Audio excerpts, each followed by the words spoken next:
Okay, I've been doing a lot of these husbandry videos lately, and I haven't attempted doing any with one of my favorite genus of tarantulas, which is Poecilotherias. I have quite a few of these guys, absolutely love them. It's just quite frankly, they're very, very fast. They can be a bit flighty, and when I'm doing these videos, it's kind of tough paying attention sometimes while you're shooting and paying attention to the tarantula. However, my Poecilotheria vittata, which was actually the first pokie I ever bought, it just molted recently, and she's been kind of stretching herself out, getting used to her new exoskeleton, so she's a little bit more lethargic and reclusive than usual. So I figured this would be a good opportunity to kind of show her off and talk a little bit about her. To start off, you'll notice the enclosure I use.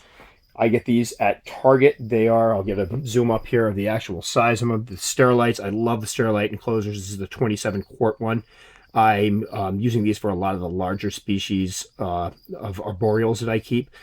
Personally, I think they're really nice because you can see through the top. I have some of them that some other enclosures that when I can't see through the top, it's like the Jack in the Box effect. You never know what they're going to be doing inside of them, especially with ones that can be a little bit flighty. So I like the fact that I can just look and see exactly where the tarantula is before I open it up. They're very, very roomy. If you see how I set them up, they're plastic plants. I get a lot of these from Petco. They have these fantastic sales if you sign up for their, their newsletter.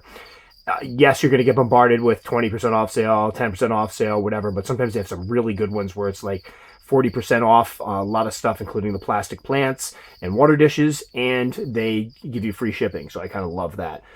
Inside, I have a ceramic dish that I got from Petco. I think I got it on sale for $1.50. I really like it.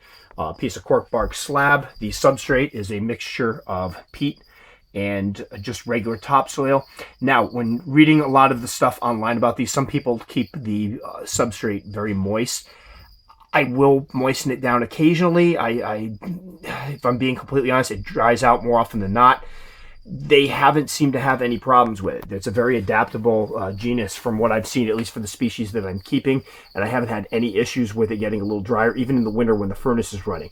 I will overflow the water bowl, and I do make it rain every once in a while in a corner, but I'm not obsessive about it by any stretch of the imagination.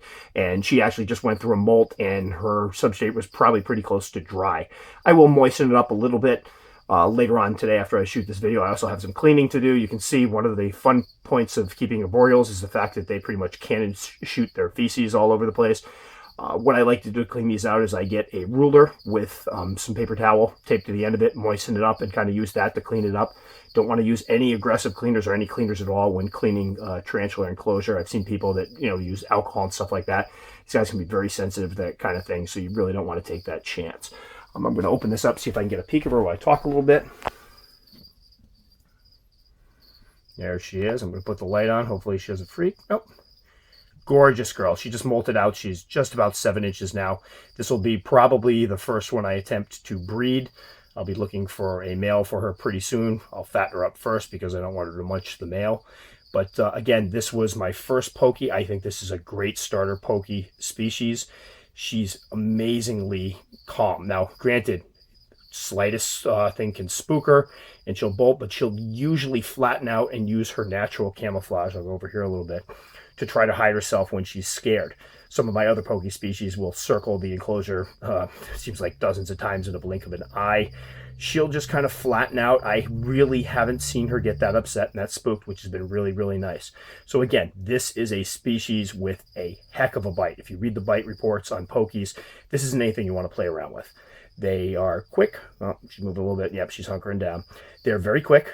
They're not usually prone to biting, but if they do bite, you're talking sometimes weeks or months of complications from the bite, starting with just incredible localized pain, cramping, nausea, full chest cramping. I mean, some of the stuff you read is really, truly horrifying.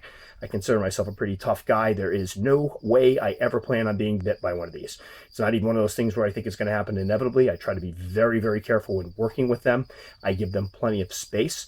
One little trick I found with the Poecilotheria genus is that if you tap the enclosures a little bit and give them a warning that you're coming, most of them will bolt and hide, and then you can go in and do some maintenance, but you want to be really, really careful. I also, as I bring this out a little bit, say that the majority of them, when they're spooked and they run, kind of circle around. So as I'm going to make everybody dizzy circling the camera, they'll circle around the enclosure, which is why I prefer enclosures that open from the top. I actually had one of those nice open, I'll show one of these, the Exoterra Nanos that I used to keep her in. And basically the front door opening action, which was nice sometimes for maintenance. As soon as I open that thing up, if she'd get spooked, if she were to bolt, she can come right out of there like a pokie cannon. So we didn't play around with that. Get a little closer look at her before I put this away. Gorgeous little girl. Now, these are kept just like all my other tarantulas. She's kept higher on the shelf, so it's a little warmer up there. So it never gets below about 72 degrees in the wintertime. Then it's usually about 76 or so during the day, 72 at night. And then in the summer, we're talking about 74 degrees to 76 degrees during the day and up to 80. During the night, and then up to 80 during the day.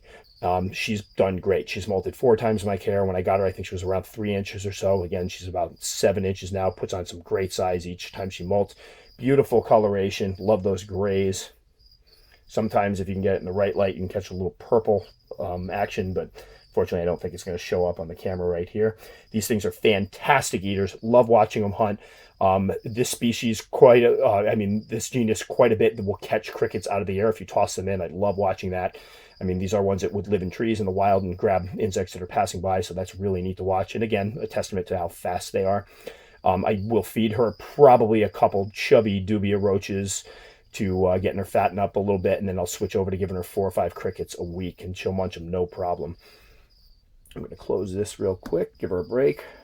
Oh, she's moving a little bit. As for the enclosure, I do like using these round vents. I get them from roundvent.com. Pull out a little bit. I'll put a link in the actual comment section. These are, I think, run for about $1 each.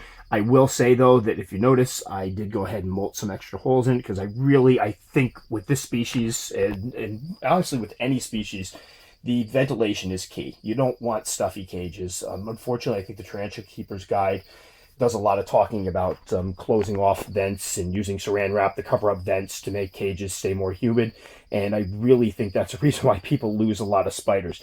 You really want ventilation, even for ones that prefer a little bit of extra humidity. I have a lot of ventilation. If anybody's watched my video on my T. sturmies, there's a lot of ventilation. I keep the substrate moist, but there's a lot of air moving through there. So that is my Poecilotheria vittata. Again, I would consider this from the ones I have, and I think I have 8 different species of pokies right now. My goal is to get them all, but out of all the ones I keep, this is probably the one that I would suggest people start with.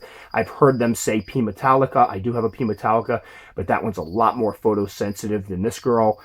She tends to stay right out in the light, very calm, and if you tap the cage, generally speaking, she's just going to kind of skulk down and try to use her natural camouflage to hide rather than bolt. So really good temperament. Would not even attempt to hold this. So people who enjoy holding, this is a look but don't touch tarantula. Do not try to hold these guys because a bite from one of these is likely going to land you in the hospital and make you wish you were dead in some instances. I've read some pretty interesting bite reports where people are like in excruciating pain from them. So not a species to be trifled with. One that for a keeper who's used to faster arboreals, maybe keep some salmos first or tappies to get used to the speed. But when you're ready for them, this is a good starter species for somebody interested into getting into the Poecilotheria genus. So I'll just give one more little peek at her. She seems to be spreading out a little bit. Hopefully I'm not going to go to this well too many times. And there she is. Poecilotheria vittata. Let that focus. Beautiful girl. Great species.